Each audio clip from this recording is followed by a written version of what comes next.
श्री गुरुभ्यो नमः। हरि ओम। ओम सहना भवतु सहनो भुनक्तु सह वीर्यं करवावहै तेजस्विनावधीतमस्तु मा विद्विषावहै। ओम शांति शांति शांति। तो हम लोग देख रहे थे शिष्य का जो है गुण क्या क्या होना चाहिए। संग्रहेण उत्तमर्थम विवृणोति करके जो है जो संग्रह से बताया वहाँ पर अधिकारी नाम बल्कि साधिकारी का नाम मुमुक्षु नाम उसका जो है यहाँ विवरण हो रहा है। तदिदं मोक्ष साधनम ज्ञानम विधिवत उपसन्नाय शिष्याय ब्रूयात इति अन्वयः।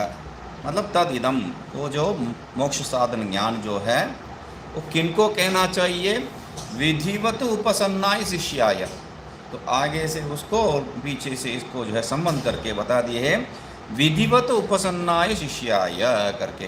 तो मैंने बताया था तदिदं मोक्ष साधनम ज्ञानम शिष्याय ब्रूयात यही अन्वय होना चाहिए, मगर विधिवत उपसन्नाय जो है वो इन्होंने जोड़ दिया। जबकि 8 जो विशेषण है उस विशेषण में एक विशेषण है वो अधिकारित्व है, तो उसको कहाँ से यहाँ जोड़ दिया? मतलब एक बात तो उसने जो है सीखा तो कम से कम उसका कुछ कल्याण हो सकता है, तो ये इम्पोर्टेंट बात है। बाकी सब जो है तो भी ये विधिवत वो जो है वो विधिवत का जो है वहाँ पर मैंने अंग्रेजी में क्या कहा? एटीट्यूड। वो जो उनका जो भाव सही नहीं है तो बाकी सब रहने से भी कोई प्रयोजन नहीं है। इसलिए बहुत मुख्य है विधिवत उपसन्नाय, नहीं तो उसका कोई ज़रूरत नहीं है यहाँ पर लिखने के लिए, क्योंकि 8 में एक है वो। मतलब 8 में जो है कुछ एक है तो काफ़ी है क्या? ये बात नहीं है। 8 होना चाहिए, मगर कम से कम ये पहले विषय है तो बाकी सब जो है धीरे धीरे उसमें हम लोग देख सकते हैं बोल के। तो तद मतलब यहाँ पर तद इदम जो शब्द प्रयोग कर रहे हैं, तद इदम वो जो ये है बोल के हम लोग तात्पर्य निकाल देते हैं। तद मतलब क्या है? ग्रंथांतरेषु विस्तरेण प्रतिपादितम, जो अन्य ग्रंथों में विस्तार से प्रतिपादन किया गया विषय। तद सब से जो है बता रहे हैं यहाँ। तद मतलब सामान्य है, तद ये सब जो है पूर्व परामर्श है। यहाँ पर पूर्व परामर्श नहीं है। तद मतलब वो क्या है? वो जो विषय अन्य ग्रंथों में बताया है। मतलब आपका ग्रंथ पूर्ण नहीं है, आपका प्रतिज्ञा हानि हो गया है। क्यों? आपने क्या किए थे? अनेक वाक्य युक्ति अनुसंधान व्यवधान मंत्रेण कहा है। अनेक वाक्य का जो है और युक्ति का प्रयोग किया बिना जो है इस एक ग्रंथ से ही काम हो जाएगा बोल के बताए थे। तो तद दूसरा ग्रंथ को इसके लिए इसको समझने के लिए पढ़ना है तो गलत हो जाएगा, तब कहते इदम कहा। इसलिए इदम तद मोक्ष साधन नहीं है, तद इदम मोक्ष साधनम। वो जो ये मोक्ष साधन है इदानीम यह वक्ष्यमाण इत्यर्थ है। इसलिए अन्य ग्रंथों को देखने का जरूरत नहीं, उसको भी यहीं कह देंगे। तो वो मोक्ष साधनम किम तद मोक्ष साधन। वो मोक्ष साधन क्या है? मोक्ष साधन कह रहे हो, मोक्ष साधन क्या है? सहेतुक बंध निवृत्त्या ब्रह्मात्मा आविर्भावस्य निमित्तं यदुक्तं तदिदं ज्ञानं वक्ष्यमाणम् इत्यर्थ। तदिदं ज्ञानं वक्ष्यमाणं जो कहा है उसका तात्पर्य क्या है? मोक्ष साधनम। मोक्ष साधन मतलब क्या है? सामान्य अन्यत्र कहीं भी जो है हम लोग मोक्ष साधनम, मोक्ष मतलब क्या है? मोक्ष साधन, मोक्ष का जो है निमित्त मोक्ष साधन है, हो गया है। पर मोक्ष मतलब क्या है? तो हम लोग जो है अशेष दुख निवृत्ति, परिपूर्ण आनंद प्राप्ति, सुख प्राप्ति यही देते हैं। दुख निवृत्ति, सुख प्राप्ति यही जो है सामान्य अन्यत्र कहीं भी जो है हम लोग मोक्ष का लक्षण पाएंगे। वो कार्य है, वो कार्य है। दुख निवृत्ति भी और सुख प्राप्ति भी कार्य है। आपको कार्य को दिखा के धोखा दे रहा है, तो यहाँ पर वो नहीं है। उसका कारण क्या है? दुख क्यों हो रहा है? तो इसलिए क्या कह रहे हैं, सहेतुक बंध निवृत्तिया, बंध के कारण ही दुख हो रहा है, संसार में बंधन होने के कारण ही जो है दुख हो रहा है, इसलिए सहेतुक बंध निवृत्तिया, वो बंध निवृत्ति कारण सहित निवृत्त हो जाएगा, कारण सहित बंधन निवृत्त हो जाएगा। क्योंकि आपका कहने का तात्पर्य क्या था, सहेतुक दुख निवृत्ति, दुख का कारण क्या है, बंध, बंध मात्र जो है निवृत्त होता है, अविद्या निवृत्त नहीं होगा, वैसा जो है तात्पर्य हो जाएगा।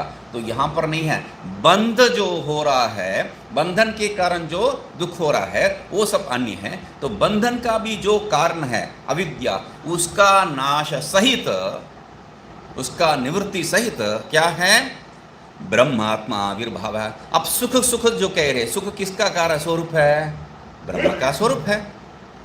सत्यम ज्ञानम अनंतम ब्रह्म आनंदम ब्रह्म इत्यर्थः।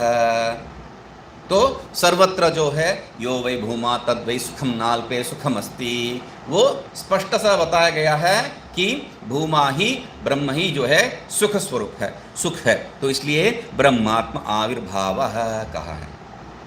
तो सहेतु बंध निवृत्त्या ब्रह्मात्म आविर्भावस्य निमित्तम साधनम निमित्तम यदुक्तम अन्यत्र, वो क्या है, तद इदम ज्ञान वक्ष्यमाणम इत्यर्थ। वही ज्ञान यहाँ पर तद इदम ज्ञान वक्ष्यमाणम जो बता रहे थे, वही ज्ञान यहाँ पर जो है बताने वाले हैं। ठीक है, मोक्ष साधन पदम व्याख्यातम, मोक्ष साधन ये जो पद है वो व्याख्या कर चुके हैं। अभी उपदेश विधि पदम अग्रे, आगे उपदेश विधि ही जो बात बताए हैं, उपदेश विधि क्या है तो उसको बताने के लिए प्रारंभ कर रहे हैं। आपका जो है पहला पंक्ति में क्या था, मूल में जो है अथ मोक्ष साधन उपदेश विधि व्याख्यास्यामः करके आए हैं, उसको पुनः जो है एक सिंहावलोकन कर रहे हैं। तो उपदेश विधिम विधिपदम अग्रे शिष्याचार्य प्रश्नादि परंपरया व्याख्यास्यन् मुमुक्षूणाम इति उक्तम अधिकारिणम व्याचष्टे। तो ठीक है, उपदेश मतलब उपदेश विधि मतलब क्या है, उपदेश विधि वहाँ पर जो भी है वहाँ वो देखिए, उपदेश विधि यहाँ पर नहीं है, अथ इति यहाँ पर भी नहीं है, मोक्ष साधन उपदेश विधि शब्देन संबंध करके जो है संबंध का बारे में मात्र बताए हैं, साधन मतलब अनुबंध चतुष्टय में उसको ले लिए है, उपदेश विधि का कोई व्याख्या नहीं की है, उपदेश विधि का कोई व्याख्या नहीं है। तो इसलिए मोक्ष साधन और उपदेश विधि दोनों शब्द का वो व्याख्या नहीं किया है वहाँ पर, उसको लेके यहाँ पर जो है कर रहे हैं। आजकल जो है कट पेस्ट वहाँ जाके जहाँ पर करना है वहाँ पर दो चार शब्द लाइन टाइप कर सकते हैं, मगर यहाँ ऐसा नहीं है, ताड़पत्र में लिखना पड़ता है, तो कितना बेस्ट करेंगे। तो यहाँ पर इसको जोड़ रहे हैं, मोक्ष साधन क्या है दिखाने का है, क्योंकि दूसरा एक भी प्रयोजन हो जाए, तद इदम कर रहे हैं उसका परामर्श भी यहाँ कर किया जैसा हो जाएगा, इसलिए यहाँ पर बता रहे हैं। तो दूसरा है उपदेश विधि पदम, उपदेश का विधि, उपदेश विधि ये जो पद है, अग्रे आगे, आगे मतलब कब, शिष्य आचार्य प्रश्नादि परंपरया, मतलब शिष्य पूछेगा, मतलब उपदेश विधि मतलब क्या है, आचार्य बताएंगे उपदेश विधि मतलब ये है, ऐसा जो है प्रश्न उत्तर रूप में जो है व्याख्यासन, उसको व्याख्या करके, अग्रे व्याख्यासन आगे जो है उसको व्याख्या करके, मुमुक्षूणाम इति उक्तम अधिकारिणम व्याचष्टे, मुमुक्षूणाम ये जो अधिकारी के बारे में बताए हैं उसको बता रहे हैं साधन इत्यादि ना, साधन साध्य अनित्यादि इत्यादि जो बता रहे हैं वो मोक्षु का जो लक्षण है उसको बता रहे हैं अधिकारिणम। ठीक है, अभी संग्रहे अधिकारी बहुत्व निर्देश प्रदर्शनार्थ न तो विवक्षितः मुमुक्षूणाम आधिकारिकानाम इत्यादि जो बहुवचन प्रयोग है, वहाँ पर षष्ठी बहुवचन का प्रयोग जरूरती नहीं है, ये कह रहे हैं बहुवचन का प्रयोग क्यों किया है, वहाँ पर प्रदर्शनार्थ दिखाने के लिए मात्र, मतलब एक नहीं दो नहीं 10 हो तो भी ठीक है, ऐसा जो है दिखाने के लिए मात्र, न तो विवक्षिता है, वहाँ पर इनका जो वक्तुम इच्छा विवक्षा, इनका जो इच्छा ये कहने का तात्पर्य नहीं था, ये कहने का तात्पर्य नहीं था, मतलब बहुवचन में बताया है, वो उनका तात्पर्य नहीं। अन्यत्र सर्वत्र क्या है, वो कुछ बताएंगे, उसको जो है इनका तात्पर्य ये है बोल के निकालेंगे आप, उसका तात्पर्य आप निकालेंगे। यहाँ पर भी तात्पर्य निकाल रहे कैसा है, वो नहीं है बोल के, सामान्य यही है इनका तात्पर्य बताना है, बताएंगे। यहाँ पर इनका तात्पर्य ये नहीं है बता रहे हैं। क्यों? मुमुक्षु नाम में क्या दोष है? वहाँ पर शब्द में कोई कमी नहीं है, अच्छा शब्द है मुमुक्षु नाम, ठीक है। तब यहाँ पर मुख्य एक रहस्य बता रहे हैं, क्या है? अतः एव विवरणे एक वचनम, इसलिए जो है विवरण में एक वचन, क्योंकि विवरण क्या है, ये जो बताए है संग्रहेण उक्तम अर्थम विवरणोति, विवरण मतलब विवरण प्रमेय वो नहीं है, विवरण नहीं है, विवरण संग्रहेण उक्तम अर्थम विवरणोति करके जो बताए वो ये विवरण है, ये दूसरा उपदेश विवरण है। तो पहला उपदेश में मुक्षु नाम आधिकारिका नाम करके बहुवचन में जो प्रयोग किए हैं, और यहाँ पर एक वचन में शिष्याय हो गया, शिष्याय। उसके अनुरोध आपको क्या करना चाहिए? शिष्याय नहीं करना चाहिए, शिष्येभ्यः करना चाहिए, मगर यहाँ क्या है? शिष्याय एक वचन में। तो वहाँ बहुवचन से यहाँ एक वचन क्या है? तो कह रहे हैं इसका जो मुख्य बहुत बढ़िया है, एकात्मवादे बहूनाम निरपेक्षाणाम मुमुक्षूणाम असंभवात्, संभव ही नहीं है। क्या संभव नहीं है? एकात्मवाद में, एकात्मवाद में मतलब अद्वैतवाद में, वेदांत में, अद्वैत वेदांत नहीं कहना चाहिए, पहले ही बता चुका हूँ। अद्वैत मतलब वेदांत, वेदांत मतलब अद्वैत, वेदांत मतलब क्या है? वेद का तात्पर्य, वेद का तात्पर्य ये भी वो भी नहीं बन सकता है, वेदांत मतलब अद्वैत। तो कह रहे हैं एकात्मवादे वेदांते बहूनाम मुमुक्षूणाम असंभवात्, बहुत जो मुमुक्षु लोग हैं, कैसा बता दिए आप? हाँ, मुमुक्षु नहीं है क्या? मुमुक्षु होंगे मगर निरपेक्षाना मुमुक्षूणाम, हाँ, जो निरपेक्ष, निरपेक्षत्व मतलब क्या है? यहाँ पर किसी प्रकार का आशा नहीं है, ये जो सामान्य तात्पर्य है निरपेक्ष के लिए सही है। निरपेक्ष यहाँ पर किसको कहते हैं? क्योंकि वेदांत का जो ऊपर में क्या निरपेक्ष के पहले एक मुख्य शब्द बताए छोड़े हैं, एकात्मवादे कहा है, वेदांते नहीं कहा है, एकात्मवादे कहा है। एकात्मवाद मतलब क्या है? आप यहाँ पर किसको प्राप्त करने के लिए आए हैं? वेदांत किस लिए पढ़ रहे हम लोग? हाँ, मोक्ष साधन मार्ग किस लिए पढ़ रहे हैं? हाँ, ब्रह्मात्मा ऐक्य प्राप्त करने, ब्रह्म को प्राप्त करने के लिए, ईश्वर को प्राप्त करने के लिए कुछ तो वहां पर विषय है, प्राप्त करने के लिए इच्छा का एक विषय है, कुछ प्राप्त करना चाहते हैं। मगर सही में मोक्ष आपको जो है वेदांत प्राप्ति देता है क्या? सही में वेदांत में जो है मोक्ष, ब्रह्म प्राप्ति बिल्कुल नहीं है, मोक्ष प्राप्ति भी बिल्कुल नहीं है, ब्रह्म प्राप्ति भी नहीं है, मोक्ष प्राप्ति नहीं। तब वेदांत क्या है? आपका स्वरूप को आपको दिखा रहा है बस मात्र। मुझे पहले ही मैं जो था, जो मैं अन्य समझ रखा था, उसको मुझे बता रहे हैं। अभी आप जो हैं, आपको आपके बारे में आप असली कौन है वो बताएंगे नहीं चाहिए। क्यों? सबको जो है यामिमाम पुष्पिताम वाचाम, भगवान का जो है वो प्रेम, सबको जो है वो भिन्न भिन्न तरह का विषय चाहिए। विषय संयुक्त ही जो है वो चाहे जो है ईश्वर रूप में हो, स्वर्ग रूप में हो, या अन्य यहाँ का जो स्त्री आदि रूप में हो, कोई भी रूप में हो, विषय के साथ संबंध होते हुए आनंद ही चाहिए। यहाँ पर इसलिए जो है ये शब्द का जो है संकोच नहीं कर रहे हैं, सीधा पहले क्या किए थे?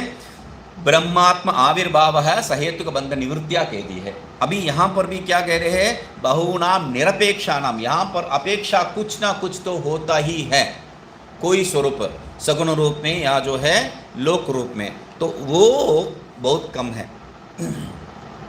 वैसा न चाहने वाला, कुछ भी न चाहने वाला जो है बहुत कम है। तो मतलब वैसा कुछ जरूरत नहीं है। निरपेक्षा नाम मुमुक्षु नाम, आप पहले क्या बताए थे, आपका वाणी में आप टिको, पहले क्या बताए थे, पहले बताए थे मुमुक्षु नाम आधिकारिका नाम, उतना ही तो बताए। अभी दूसरा पंक्ति में क्या बदल रहे हो आप, निरपेक्षा नाम मुमुक्षु नाम।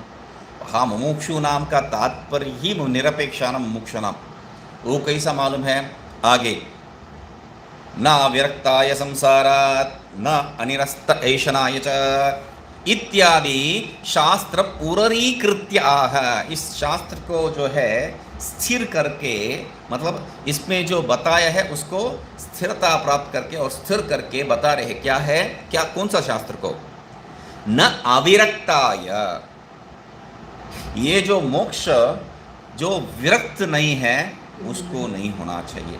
किससे विरक्त नहीं है, संसाराद अविरक्ताय न, जिनको जो है संसार से विरक्ति नहीं हुआ है उनको बिल्कुल नहीं है, उनके लिए बिल्कुल नहीं है, सही है।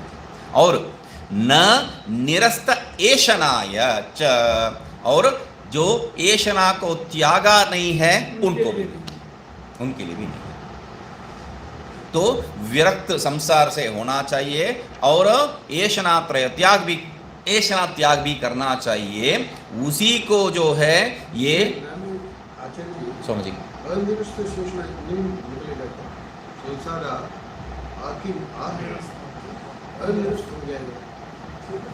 न अनिरस्त, हाँ न अनिरस्त ऐशना ही होना चाहिए, जो निरस्त नहीं किया है उनको नहीं है बोल के। हाँ, तो न अनिरस्त न अनिरस्त ऐशनाय च, सही है।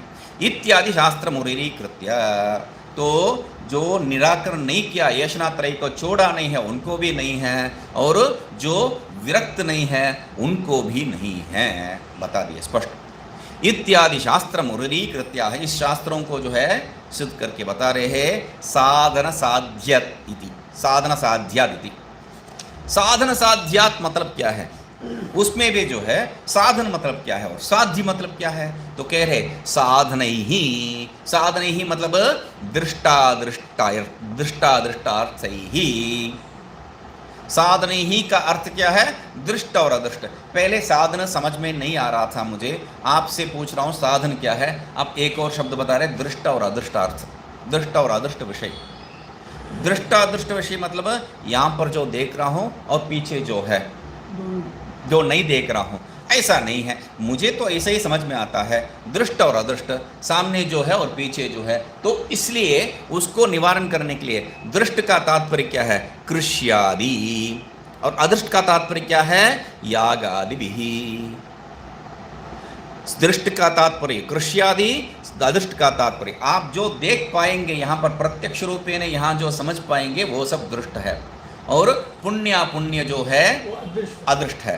तो उसका भी हेतु क्या है, यागादि, तो इसलिए उसको अदृष्ट कह दिया है। ठीक है, अदृष्ट विषय में साधन ही, वो उस प्रकार का साधना साध्यात, साध्यात मतलब उसको कह रहे उस दृष्ट कृष्यादि से और अदृष्ट यागादि से जो साध्य है, क्या है, ऐहिक आमुष्मिका च भोग्य जातात। कृष्यादि से यहाँ खाना पीने के लिए मिलता है तो यहाँ का भोग्य है वो, और अदृष्ट यागादि से जो है स्वर्गलोक मिलता है तो आमुष्मिक भोग है। तो ये दोनों साधन से साध्य है।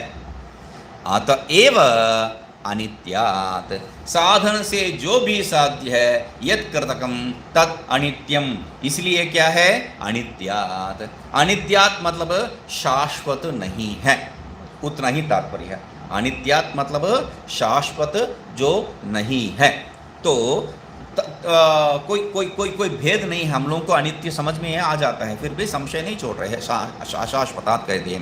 तो क्यों अनित्यात् कहने के बाद जो है अशाश्वतात् कहना पड़ रहा है, क्योंकि लोग जो है उसको स्वर्ग लोगों को जो है स्वर्ग आदि को जो नित्य रूप में स्वीकार करते हैं, उसको नित्य रूप में स्वीकार करते हैं। अभी आजान देवादि जो हम लोग कह रहे हैं वो भी क्या है, जन्मजात देवता है वो, और वो कब तक देवता लोक में रहेंगे, जब तक वो लोक रहता है, जब तक वो लोक रहता है तब तक इनका भी वहां निवास निश्चय है। नित्य तो हो गया है, तब तो नित्य हो गया है, तब कह रहे शाश्वत नहीं है, क्योंकि आपका जो है कुछ, वो पहले भी देखे थे, आपका कुछ गड़बड़ के कारण जो है आप नीचे चले जाओ बोल के आपको बेच सकते हैं।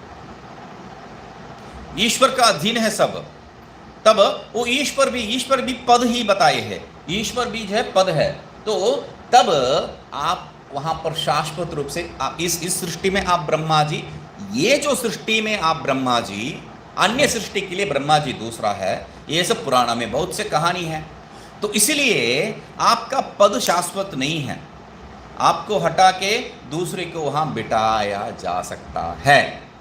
इसलिए नित्य मतलब आप जो समझ रखे हैं वह नित्य नहीं है यहाँ पर, इसलिए कह रहे हैं अशाश्वतात, ओ सापेक्षिक नित्य वो तात्पर्य यहाँ पर, इसलिए कह रहे अशाश्वतात। ठीक है, तो अशाश्वत मतलब अनित्य मतलब किसको कह रहे हैं,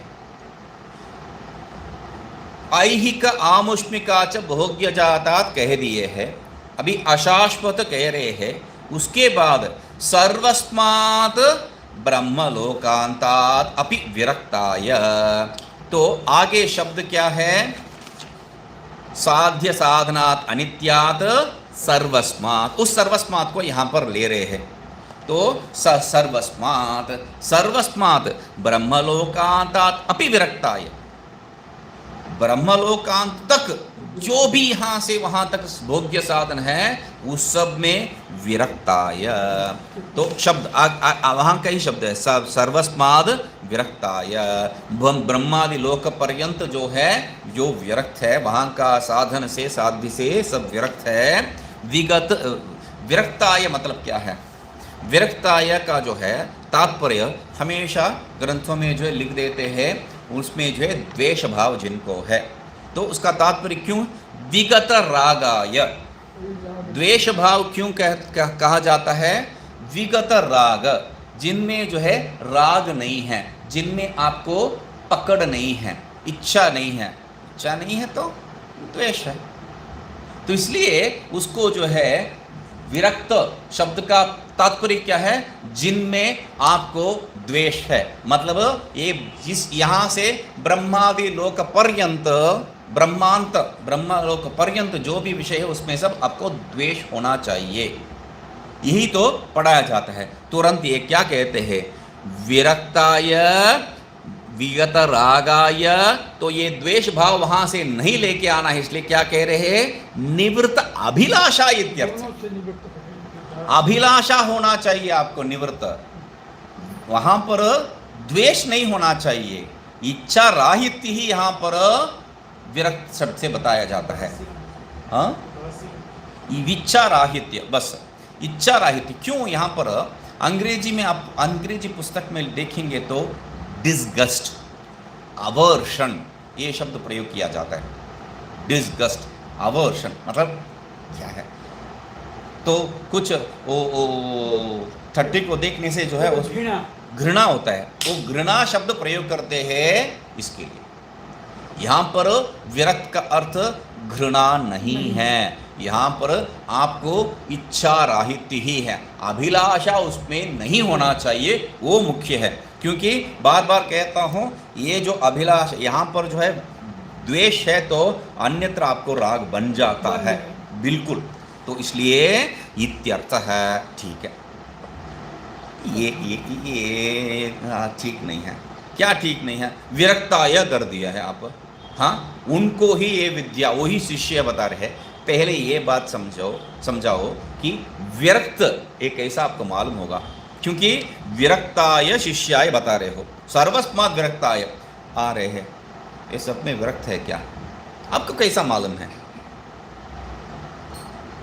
तो इसमें कोई लक्षण है, मतलब कोई जो है अच्छा कपड़ा पहना तो वो विरक्त नहीं है, कोई जो है फटा कपड़ा पहना तो वो विरक्त है, ऐसा कुछ आप लक्षण कर सकते हैं। क्योंकि वो फटा कपड़ा अभी पहना होगा मगर उसका जो है आशा उसमें होना है, इसमें होना है, इतना बड़ा आश्रम बनाना है बोल के उसमें अंदर हो सकता है। तो जो बढ़िया कपड़ा पहना है, जैसा राजा बुद्ध ही ले लीजिए, बुद्ध क्या है, उतना बढ़िया कपड़ा पहना है। और या तो यहाँ आगे जो राजाओं का नाम ले रहे हैं वो सब अगला पृष्ठ में जो है आपको राजाओं का नाम ले रहे हैं। क्या है? नहीं, जनक, हाँ कहाँ परावराजा नित्याधिकरण उत्पन्न अभी जनकादि है ना, गार्हस्थ्यम पर्यत्य, वहाँ पर 5th पृष्ठ में जो आया है जनकादि का नाम ले रहे हैं वहाँ पर। तो ये लोग सब विरक्त तो थे ही है, मगर कपड़ा कम शोभा वाला पहना है क्या, बहुत महंगा महंगा कपड़ा है और महंगा महंगा जो है सब विशेष है। तो वो विरक्त, उनको विरक्त मानेंगे या नहीं मानेंगे? किस आधार पर आप जो है ये विरक्त है? क्योंकि उनको भी ज्ञान दिया गया है, राजाओं को भी ज्ञान दिया गया है। तो किस आधार पर आप, मतलब बुद्ध को ले लो बोल के बताया था, क्योंकि बुद्ध जो है उस अवस्था में थे और वो सब छोड़ के बेकारी जैसा हो गए थे। मगर यहाँ पर ये एक पक्ष क्या है, जो फटे फटे कपड़ा पहनते हैं मगर इच्छा तो दुनिया भर का है। और तीसरा क्या है, जनकादि राजा है, वो बहुत बढ़िया ढंग से पहने हैं मगर किसमें भी लेश मात्र, हाँ, तो इसलिए कह रहे हैं लेश मात्र भी उनका अच्छा नहीं है। इसलिए कथम अवगम्यते अयम विरक्त इति, ये विरक्त है, आपको कैसा मालूम है? इति अपेक्षायाम, तो इसलिए कह रहे हैं विशेषांतरेण विरक्त चिन्हम आह। दूसरा विशेषण दे के, विशेषणांतरेण दूसरा विशेषण दिखा के विरक्त का चिन्ह किस कैसा जो है उसको विरक्त है ऐसा जो है समझेंगे। उसके लिए बता रहे त्यक्त इति, त्यक्त एषणा त्रय बताए थे। त्यक्त एषणा, एषणा मतलब क्या है? सामान्य हम लोग एषणा मतलब उसमें पकड़, उसमें जो है राग, उसको ही हम लोग लेते हैं। अटैचमेंट, अंग्रेज में अटैचमेंट शब्द प्रयोग करते हैं, ठीक है। अत्र एषणा शब्देन काम अपर पर्यायेन तत्प्रयुक्ता प्रवृत्ति लक्ष्यते। एषणा मतलब काम है, काम का ही एक और प्रयोग है बस। तो एषणा काम हो गया, मगर एषणा का तात्पर्य काम में नहीं है, एषणा मतलब इच्छा नहीं है। तो क्या है? तो तत्प्रयुक्ता प्रवृत्ति लक्ष्यते, उस काम का जो है कारण जो प्रवृत्ति उत्पन्न होता है उसको यहाँ पर एषणा शब्द से प्रयोग किया है। इसलिए कल बताया था, अभी तक अभी के लिए ऐसे ही रखिए, क्योंकि हम जो है नहीं, एषणा मतलब हम लोग क्या समझ रखे हैं, एषणा मतलब काम है, इच्छा है। तो इच्छा ही जो है हम लोग सामान्य रखे हैं। तो यहां पर क्या कह रहे हैं? एषणा मतलब पुत्र एषणा कह दिया तो पुत्र के ऊपर राग है, पुत्र के ऊपर वो जो पकड़ है वो बात नहीं है। यहाँ पर पुत्र प्राप्ति के लिए जो प्रवृत्ति है उसको कह रहे हैं। इसलिए तत्पुत्रार्थम, उस पुत्र प्राप्ति के लिए, पुत्रेषणा मतलब पुत्र में पकड़ है, ये नहीं है। तत्पुत्र प्राप्ति के लिए दारा संग्रहे प्रवृत्ति ही पुत्रेषणा, पत्नी के साथ संबंध करने का इच्छा है, तो वह पुत्रेषणा है। पुत्र के ऊपर जो इच्छा है वह नहीं है। पुत्र प्राप्ति के लिए पत्नी के साथ जो संबंध करने का इच्छा है वह पुत्रेषणा है। ये विलक्षण ही एक अर्थ तात्पर्य है यहाँ पर। यहाँ और कर्म आदि अनुष्ठानार्थम, और कर्म का अनुष्ठान करने के लिए क्या है? अपर विद्या गवादि रूप उभय विध वित्त परिग्रहो वित्तेषणा। यहाँ पर भी मतलब हर एक में रामतीर्थ महाराज जी जो है एक विलक्षण प्रतिभा है उनका। तो क्या बता रहे, देखिए, पुत्रेषणा मतलब पुत्र प्राप्ति के लिए जो इच्छा प्रवृत्ति है, पुत्र प्राप्ति के लिए जो प्रवृत्ति है कारण वो पुत्रेषणा। अभी आगे वित्तेषणा मतलब क्या है? धन का इच्छा है, ये सामान्य तात्पर्य है। तो यहां पर क्या कह रहे हैं, कर्मादि अनुष्ठानार्थम वित्त परिग्रहो वित्तेषण, कर्मादि का अनुष्ठान करने के लिए जो वित्त का परिग्रह, वही क्या है, वित्तेषण। वित्त किसको कहते हैं आप, वित्त किसको कहते हैं, तो वित्त मतलब धन। धन सिर्फ नहीं है, क्योंकि कर्मादि अनुष्ठानार्थम, कर्म का अनुष्ठान करना चाहते हैं तो आपके पास, क्योंकि याग आदि में क्या है, धन के अलावा इतना गाय जो है आप देना है इत्यादि वहाँ व्यवहार है। और पूर्व काल में जो है कितना गाय किसके पास है, वही धन रूप में माना जाता है। तो इसलिए क्या कह रहे हैं, गवादि रूप वित्त, गवादि रूप वित्त, ठीक है। गवादि रूप वित्त मात्र काफी है क्या, गवादि रूप वित्त मात्र काफी है क्या? कर्म करने के लिए क्या चाहिए, पैसा चाहिए। यागस्य द्वे रूपम द्रव्यम देवता च कहा है, याग के लिए दो ही रूप है, द्रव्य एक है, दूसरा देवता है। द्रव्य गवादि है और देवता जहां पर बुलाते हैं वहां पर आ जाने वाले हैं। तो अभी क्या है, कर्म तो प्रारंभ कर सकते हैं। ये सिर्फ नहीं है, आप नहीं, वो परिग्रह वही तो द्रव्य में आ गया ना, तो पैसा है आपके पास, गाय या जो भी है पैसा ही तो है वो, तो आपके पास कर्म करने के लिए साधन है, तो आप कर्म कर सकते हैं। तो कर्म में जो है एक और विशेष विषय प्रयोग किया है, क्या है, उपासना। उपासना का भी जो जरूरत है, अपर विद्या, वो भी वित्त रूप में आता है। देखिए कहाँ से उपासना को लेके आके वित्त रूप में, उपासना मतलब आप जो उपासना पूजा आदि कर रहे वह नहीं है यहाँ पर, यहाँ कर्म संबंधित उपासना है, वह उपासना नहीं है, वो भी यहाँ पर इंक्लूड हो जाएगा, वो भी यहाँ पर लेके आना पड़ेगा सब कुछ। क्योंकि विरक्ताय, कस्मिन् विरक्ताय, साध्य साधनात् विरक्ताय, इसलिए जो भी है वो सब यहाँ पर आ जाएगा। क्यों, आगे किसका लक्ष्य, ये एक को जो है कारण रूप में और आगे का जो है कार्य रूप में, उसके कारण ये है बोल के दिखा रहे हैं। तो आगे जो है हम लोग परमहंस परिव्राज्य सन्यासी के बारे में जो है बात करने वाले हैं, इसलिए आपको कर्म के साथ कोई भी संबंध नहीं होना चाहिए, ऐसा विरक्त को यहाँ पर बता रहे हैं। वही जो है शिष्य है, शिष्याय बता रहे हैं ना, तो वही शिष्य है। कोई भी कर्म के साथ आपके संबंध नहीं होना चाहिए, कोई भी उपासना। तो उपासना पहला वित्त है, दूसरा वित्त गवादि। इसलिए यहां पर क्या कह रहे, देखिए, तत्र कर्मादि अनुष्ठानार्थम अपर विद्या गवादि उभयविध वित्त परिग्रह। कर्मादि के लिए दो प्रकार का वित्त, एक जो है अपर विद्या, दूसरा क्या है, गवादि रूप, ठीक है। पुत्र कर्म अपर विद्या साध्य, पुत्र कर्म अपर, पुत्र कर्मापर विद्या, ऐसा जो है एक शब्द से आया है। वहां पर क्या समझना चाहिए, पुत्र कर्म अपर विद्या साध्य, एतल्लोक पितृलोक, यहां पर एक शब्द छूट गया है, क्योंकि तीन कारण बताए हैं, तीन कार्य होना चाहिए। पुत्राद अयम लोको जय्यः, हम जानते हैं, तो वो अयम ये तद लोक से बता दिए हैं। और कर्म से जो है पितृलोक, कर्मणा पितृलोक है, वो भी हो गया है। उपासनया देवलोक तो आया नहीं है, तो यहाँ पर जो है देवलोक एक जोड़ना है बीच में।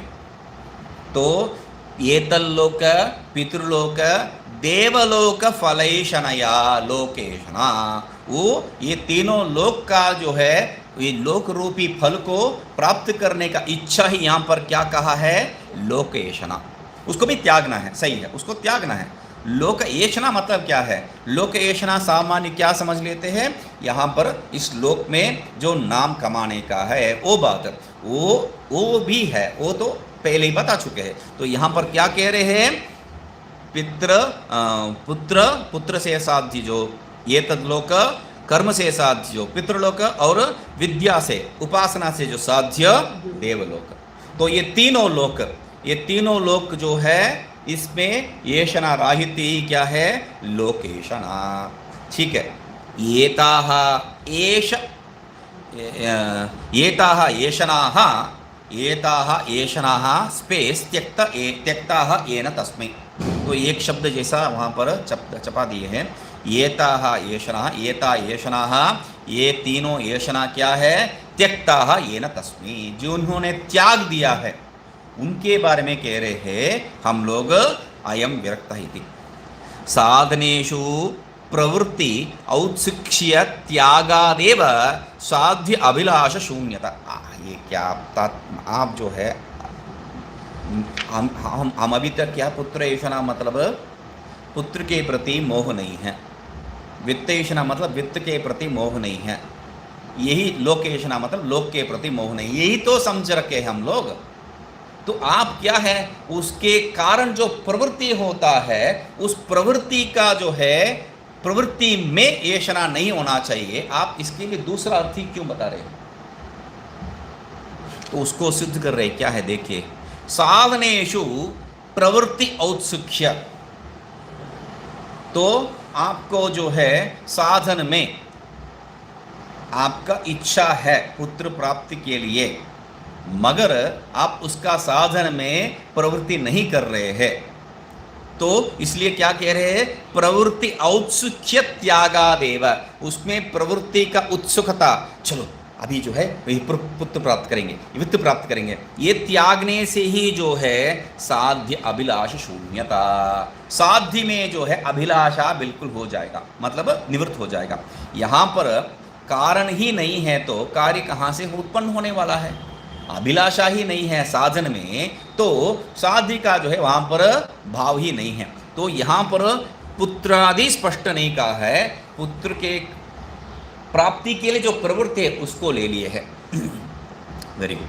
तथा अच्छा, ये कैसा आपको जो है ये इसमें भी जो है इस प्रवृत्ति में भी त्याग बुद्धि होना चाहिए, एक ऐसा आप बता रहे हैं।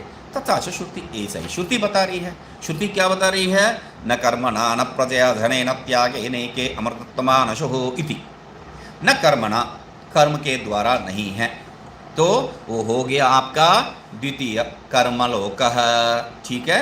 न प्रजया ये तद्लोकः, वो भी हो गया है। धनेन, धनेन भी जो है अयम लोक, वित्त ही तो है। तो क्या कह रहे हैं, त्यागेन एके अमृतत्वम आनशुः, त्याग से ही जो है यहाँ पर वित्तेन धनेन का जो है तात्पर्य वहाँ पर जो अपर विद्या कहा दिया है उसके आधार पर यहाँ पर भी जो है उपासना ले सकते हैं धन के अर्थ में, क्योंकि कर्म से देव पितृलोक है, प्रजा से अयम लोक है और धन से देवलोक है। तो यहाँ धन मतलब पैसा देके वहाँ एंट्री हो जाएगा, ये बात नहीं है, वहाँ घूस दे के अंदर प्रवेश कर देंगे, ये बात नहीं। यहाँ क्या है, धन से उपासना करके एक प्रकार का दूसरा प्रकार का घूस है, बस उतना ही है। तो वो उससे नहीं होता है। न न न यहाँ पर धने न में जो है न नहीं है, फिर भी जो है न संबंध करके समझ लेना चाहिए, क्योंकि कर्म के साथ प्रजा के साथ पहले से ही न बताया है, उसके अनुरोध, मगर तब जो है त्यागे न ई के वहाँ पर भी न त्यागे न करना चाहिए आपको। यहाँ पर कर्म से न कर दिया, पांच स्पष्ट सह है, प्रजा से न कर दिया है, वहाँ भी स्पष्ट है। धने न में न नहीं है, न धने ऐसा नहीं करना चाहिए, धने न तृतीयांत है, तो वहाँ न कहाँ से आया है। न पूर्व से आप जो है जो ऐत्रेयोपनिषद में जो है न्याय समान न्याय जो लिए थे, तो तुल्य न्याय, तो तुल्य न्याय से जो है समान न्याय से यहाँ पर भी जो है आप न कर्म न धने न करके ले लेना चाहिए, न धने न। तब आप अगले के लिए भी जो है त्याग में भी जो है न करके लेके आना चाहिए, नहीं वहाँ नहीं लेके आ सकते।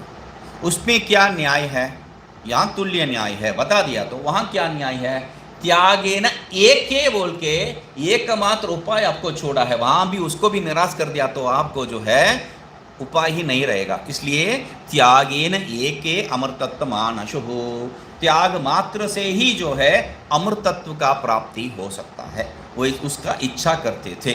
ठीक है। इति इदानीं एतमेव प्रव्राजिनो लोकमिच्छन्तः प्रव्रजन्ति तानि वा एतानि अवराणि तपांसि न्यास एवात्यरेचयत् इत्यादि शास्त्रम अनुरुध्य आह। उररीकृत्य कह दिया है, अभी अनुरुध्य शब्द प्रयोग। ठीक है। तो इदानीं अभी क्या है, इस शास्त्र के अनुरोध, किस शास्त्र के अनुरोध कहने वाले हैं, एतमेव प्रव्राजिनो लोकमिच्छन्तः प्रव्रजन्ति, एतम एव लोकम इच्छन्तः प्रव्राजिनो प्रव्रजन्ति, ऐसा तात्पर्य है। इस लोक को प्राप्ति करने के लिए ही क्या है, सन्यासी लोग सन्यास प्राप्त करते हैं। प्रव्राजिनो प्रव्रजन्ति, सन्यास लोग सन्यास प्राप्त करते हैं, मतलब त्यागते हैं। तो उसलिए क्या है, ये लोक क्या है, हम लोग ऐत्रेय उपनिषद का अंतिम में देखे थे, लोक यहाँ प्राप्ति का विषय नहीं है। लोक मतलब ब्रह्म एव लोक है, ब्रह्म ही है यहाँ पर लोक, अन्य लोक को जाने आना यहाँ पर असंभव है। तो ठीक है। तानि वा एतानि अवराणि तपांसि न्यास एव अत्यरेचयत्, बाकी सब जो है निचला प्रकार का तपस है, नीचे प्रकार का तपस है, वो तपस, वो कोई भी तपस है वो सब तपस ही माना नहीं जाता है। इसलिए कौन सा तपस लेना है, संन्यास तपस।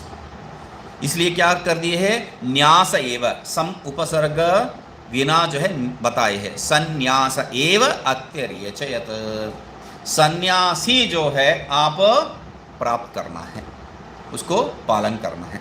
इत्यादि शास्त्र मनोरुद्धि, इस शास्त्र का जो है आधार पर क्या कह रहे हैं, प्रतिपन्न इति, प्रतिपन्न पारमहंस परिव्राजक, परिव्राज्य जो बताए थे उसको ले रहे हैं। पारमहंस विशेषणम, वहां पर पारिव्राज्य, प्रतिपन्न पारिव्राज्याय कहना चाहिए, सिंपल है। परमहंस, क्यों वहां पर परमहंस शब्द प्रयोग किए हैं, क्योंकि पारिव्राज्याय ये शब्द प्रयोग करने से क्या हो जाएगा, आपका लक्षण अन्यत्र घट जाता है। अन्यत्र सन्यास में क्या है, अन्यत्र सन्यास है या सन्यासी नहीं है, इतना ही बात है। एक तो सन्यासी है या सन्यासी नहीं है। तो यहां पर आप पारमहंस बोल के किसको जो है भेद कर रहे हैं, क्योंकि विशेषण कब होता है, इतना व्यावर्तक, तो दूसरा कुछ है तो उससे व्यावर्त करने के लिए। तो यहां पर सन्यास में क्या ऐसा दूसरे किसी से जो है सन्यास से व्यावर्तन करने का आपत्ति आ गया, तो कह रहे हैं परमहंस विशेषणम कुटीचकादि स्मार्त सन्यासी व्यावृत्यर्थम, कुटीचकादि व्यावृत्यर्थम नहीं कहा है। हम लोग सन्यास के बारे में जब पढ़ते हैं, सन्यास 4 प्रकार का होता है, कुटीचक, बहुदक, हंस, परमहंस, ऐसा 4 प्रकार का सन्यास है। ये सन्यास में क्या है, कुटीचक कौन है, कुटीचक सन्यास के पास बाद जो है घर में ही बैठ के अपना कर्म करके जो है वो अपना घर में ही खाना पीना प्राप्त करके जो सुख है, मतलब घर में ही रह सकता है, वो कहीं बाहर जाने का जरूरत नहीं है, अन्नपान आदि उसका घर से ही स्वीकार कर सकता है। ये कुटीचक सन्यास है। बहुदक सन्यास उसी गांव में रह के जो है वह जो भी सेवा है वो प्राप्त कर सकता है। और हंस सन्यास जो विधिवत सन्यास है, दंड ग्रहण और उसका जो भी प्रयोग है वह सब रहित, कर्म रहित, क्योंकि दंड संन्यास में भी कुछ कर्म होता है, तो वो सब कर्म रहित मतलब नियम रहित, बद्ध रहित जो संन्यास है वो संन्यास है। और चतुर्थ क्या है, परमहंस। ऐसा हम लोग पढ़ के आते हैं। और यहाँ पर क्या कर दिए है, कुटीचकादि स्मार्त संन्यास सन्यासी व्यावृत्यर्थम, वो तीनों को जो है स्मार्त रूपी सन्यासी बता दी, इसको श्रौत सन्यासी समझा रहे हैं। परमहंस सन्यास क्या है, श्रौत सन्यास है, बाकी सब क्या है, स्मार्त सन्यास है। उसका कहीं पर कोई विधान नहीं है, मगर इसको जो है यति धर्म संग्रह इत्यादि ग्रंथ में जो क्या क्या है, स्मार्त सन्यास तो है ही है, लोक सन्यास एक ऐसा कुछ शब्द प्रयोग करते हैं वहाँ पर, तो वैसा स्मार्त संन्यास का जो है विधि यहाँ पर इन लोगों के मतलब यहाँ पर विधित संन्यास नहीं है, वो तात्पर्य वही है, जो वैदिक विदित संन्यास वो नहीं है, वो तात्पर्य इसलिए कह रहे हैं या उनसे जो है भिन्न करने के लिए। इसलिए ये जो शंकराचार्य मठ आदि में जब जाते हैं तब वह लोग जो कट्टरपंथी है, जो भी दंडी सन्यासी परंपरा जहाँ पर भी है, उन लोग और उन लोगों के संबंधित लोग जो भी है, वह जो दंडी सन्यासी नहीं है उनको सन्यासी ही नहीं मानेंगे, मानते नहीं, उनका स्पर्श किया हुआ प्रसाद भी नहीं लेते। देखिए सन्यासी ही नहीं मानेंगे वो, और उनका संबंधित जो भी है, उनके साथ जो ब्राह्मण लोग हैं वो भी। अब भले ब्राह्मण क्यों ना हो, आपका ब्राह्मण का दर्जा देंगे भले, मगर सन्यास के रूप में स्वीकार नहीं करते हैं। तो ये बात इसलिए क्या है, यहाँ पर वो सब स्मार्त संन्यास रूप में जो है स्वीकार किए गए हैं। नहीं द्वैत अद्वैतवादिनाम अद्वितीय आत्मतत्व उपदेश ग्रहण अधिकार है इति भावः। तो मतलब क्या है, ये भी चलता है वो भी चलता है, जो बात जिनके मन में है वो कह रहे हैं द्वैत, अरे क्या कहते हैं लोग,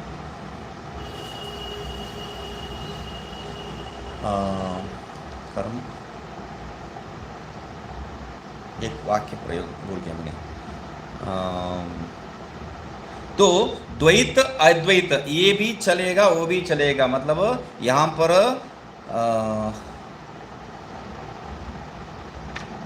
व्यवहारे भाटः ऐसा ही ना ना नहीं ना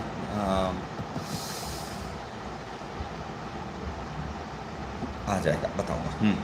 तो द्वैत अद्वैतवादी नाम इनमें क्या है, अद्वितीय आत्म तत्वोपदेश ग्रहण अधिकार, उनको जो है मतलब आप द्वैत को भी बचाना चाहते हैं, उपासना इत्यादि को, और आपका जो पुत्र मोह इत्यादि को, और अद्वैत भी, दोनों। इसलिए जो है आगे दूसरा भी बताते हैं, तो वो लोग पढ़ नहीं सकते, पढ़ सकते हैं मगर उनमें जो है अधिकारित्व नहीं है, प्राप्ति के लिए अधिकारित्व नहीं है। तो पढ़ते तो है ही है, आजकल का सब व्यवहार है ये जो है कट्टरपंथी व्यवहार बता रहे हैं, लक्ष्य तक नहीं पहुंच सकते हो, बिल्कुल नहीं है, उसमें संशय ही नहीं है, मगर पढ़ने के लिए अधिकार नहीं दे रही है, तो पढ़ने के लिए भी अधिकार नहीं दे। इति भावः एतावता मुक्षु पदम व्याख्यातम, इससे क्या है, मुक्षु पद का जो है व्याख्या हो चुका है। अत्रापि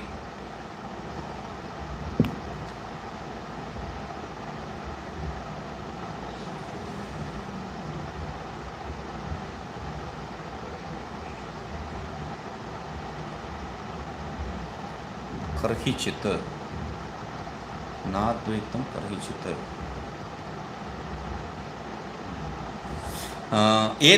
एतावता मुक्षु पदम व्याख्यातम, इससे जो है मुक्षु पद व्याख्या कर चुके हैं।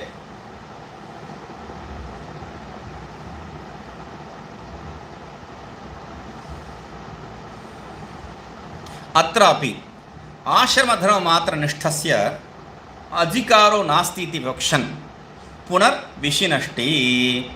अत्रापि यहाँ पर भी क्या है, आश्रम धर्म मात्र का जो मात्र में जो निष्ठा है, आश्रम धर्म मात्र निष्ठ है, अधिकारो नास्ति इति, तस्यापि अधिकारो नास्ति इति, उसको जो है स्पष्ट कर रहे, विवक्षण पुनर्विष्णुष्टि, उसको जो विवक्षा में लेके जो है फिर कहते हैं क्या है, शम दम दयादि युक्ताय, शमः अंतःकरण स्थानात्म विषयेभ्यो व्यावृत्तिः, अनात्म विषयेभ्यो व्यावृत्ति, दमः बाह्येन्द्रियाणां, दया भूतेषु अद्रोह। तो क्या कह रहे हैं, शमः अंतःकरणस्य अनात्म विषयेभ्यो, शमः मतलब क्या है, अंतःकरण निग्रह। तो यहाँ पर क्या कह रहे हैं, अंतःकरणस्य अंतःकरण को जो है अनात्मा विषय से व्यावृत्ति करना ही शम है, मन को निग्रह करना नहीं है, विषयों से व्यावृत्ति करना ही यहाँ पर निग्रह है, इस अर्थ में बता रहे हैं। दम मतलब बाह्येन्द्रियाणाम अनात्म विषयेभ्यो व्यावृत्ति है। वहाँ पर बाह्येन्द्रियाणाम इतना ही कहा है, बाह्येन्द्रियाणाम अनात्म विषयेभ्यो व्यावृत्ति ही, ये दम है। ठीक है। और दया क्या है? भूतेषु अद्रोह है, भूतों में जो है जो द्रोह, उनको वंचना करने का जो प्रवृत्ति है वो बिल्कुल नहीं होना चाहिए, तो वो दया। ठीक है। आदिपदेन उपरति तितिक्षा समाधान श्रद्धा संगृह्यन्ते। शमदम उपरति तितिक्षा समाधान श्रद्धा, ये षट संपत्ति को यहाँ पर ले लिया है। ठीक है। संगृह्यन्ते एतेन श्रद्धानानाम इति एतद् व्याख्यातम। तो पहले जो बताए थे उसका ही विवरण बताए थे, तो उस इससे जो है श्रद्धानानाम इस शब्द का व्याख्या हो चुका है। ठीक है ना। अमान्यम अमान्यमत्सरो दक्षो निर्ममो दृढ़ सौहृदः असत्वरो अर्थजिज्ञासुः अनसूयुर अमोघवाक्।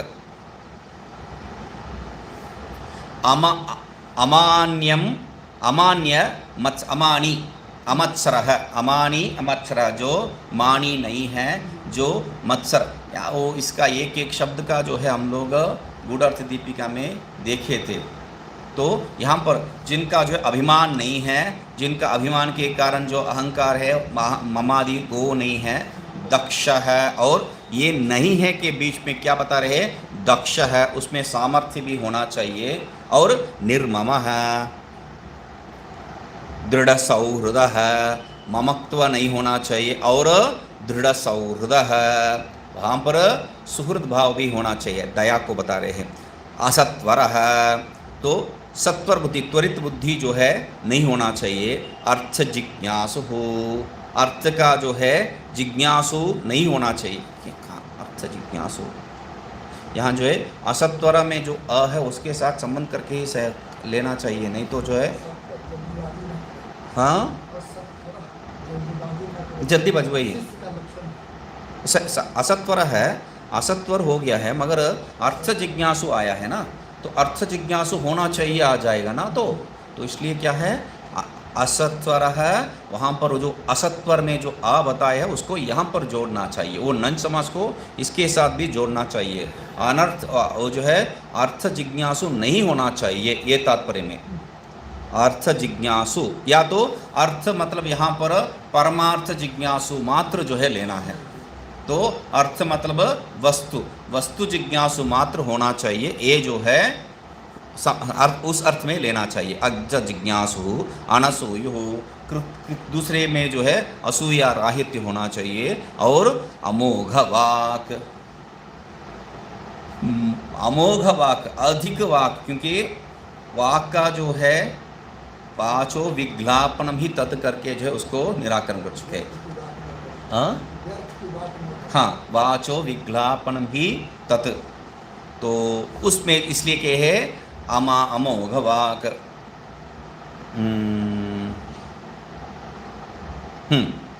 तो इत्यादि वचनम अनुसृत्य पुनर्विशिष्टि, ये सब वाक्यों का जो है आधार पर दोबारा फिर कह रहे हैं क्या है? शास्त्र प्रसिद्धा इति अन्यान वाचान विमुंचत अमृतस्य एष सेतुः, वो सब यहाँ पर आ जाता है अमोघ वाक्य के लिए। तो ये तेन अर्थिनाम इति व्याख्यातम, अर्थीनाम, ये जो अर्थीनाम बताए थे अर्थ जिज्ञासु, उसलिए अर्थ जिज्ञासु का जो है वस्तु जिज्ञासु तात्पर्य लेना है। अर्थीनाम व्याख्यातम, नहीं तो जो है इसके बीच में यहाँ पर जो है दिक्कत क्या है? अमत्सर है, अमान्य है, निर्मम है, असत्वर है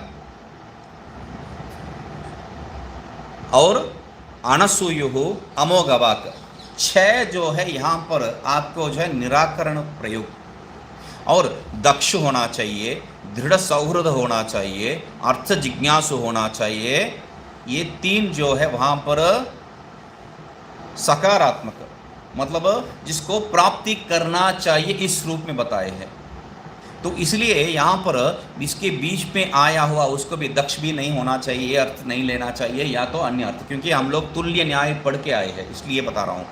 न कर्मणा न प्रजया धने न, वहाँ पर ना को जो है संबंध करके समझ लिए है, वैसा यहाँ पर भी जो है अमत्सर है, अमान्य है, अमत्सर है और अमानी, अमत्सर है और दक्ष है में अदक्ष है, ये समझना नहीं चाहिए। या निर्मम के बाद न अदृढ़ है, ये अदृढ़ सौहृद है इत्यादि जो है समझना नहीं चाहिए, इसलिए बता रहे हैं अर्थिनाम। अर्थ जिज्ञासु, अर्थ यहाँ पर ब्रह्म परमार्थ मात्र विषय है, उसमें जिज्ञासु होना चाहिए। ठीक है। नाशुचिर ब्रह्म कीर्तयेत इति, नाशुचिर ब्रह्म कीर्तयेत, त्रिसंध्यादौ स्नानमाचरेत इत्यादि शास्त्रम आश्रित्य शुचेति। तो जो अशुद्ध है उसको जो है ब्रह्म को बताना ही नहीं चाहिए, ब्रह्म के बारे में बताना ही नहीं चाहिए और उसको उपदेश नहीं देना चाहिए, तात्पर्य है। त्रिसंध्यादौ स्नानमाचरेत, और त्रिसंध्या में जो है स्नान करना चाहिए। यहाँ पर दो विषय है, न अशुचिर ब्रह्म कीर्तयेत, त्रिसंध्यादौ स्नानमाचरेत। एक शब्द एक वाक्य से ही जो है काफ़ी है, आपका सिद्ध हो गया है। त्रिसंध्यादौ स्नानमाचरेत, तीनों संध्या काल में जो है स्नान करो, स्नान करने से वो तो शुद्ध हो गया है। तो यहाँ पर क्या कह रहे हैं, न अशुचिर ब्रह्म कीर्तयेत कह के जो है एक और वाक्य जोड़ रहे हैं। तो यहाँ पर दो विषय का जो है यहाँ पर बता दिए है, ये काफ़ी नहीं है। यहाँ पर न अशुचिर ब्रह्म कीर्तयेत भी नहीं काफ़ी है और त्रिसंध्यादौ स्नानमाचरेत भी काफ़ी नहीं है। क्यों? एक जो है मन का विषय है, दूसरा शारीरिक विषय है। पहले क्या है, न अशुचिर ब्रह्म कीर्तयेत, जिनका मन शुद्ध नहीं है उनमें जो है उनको जो है ब्रह्म के बारे में बताना ही नहीं चाहिए, ब्रह्म उपदेश नहीं होना चाहिए। और दूसरा क्या है, त्रिसंध्यादौ स्नानमाचरेत, जो त्रिसंध्या काल में जो है स्नान करना ही करना है, ये जो है सामान्य विधि है। इसलिए सन्यासियों का भी ये विधि लागू हो जाता है, इसलिए दंडी सन्यासी सब तीनों काल में जो है संन्यास करना है बोल के, जैसा संध्यावंदन करने के पहले स्नान करते हैं वैसा करना पड़ता है। शुचेत, इसको देखते हैं। ओम पूर्णमतः पूर्णमिदं पूर्णात् पूर्णमुदच्यते पूर्णस्य पूर्णमादाय पूर्णमेवावशिष्यते। ओम शांति शांति शांति।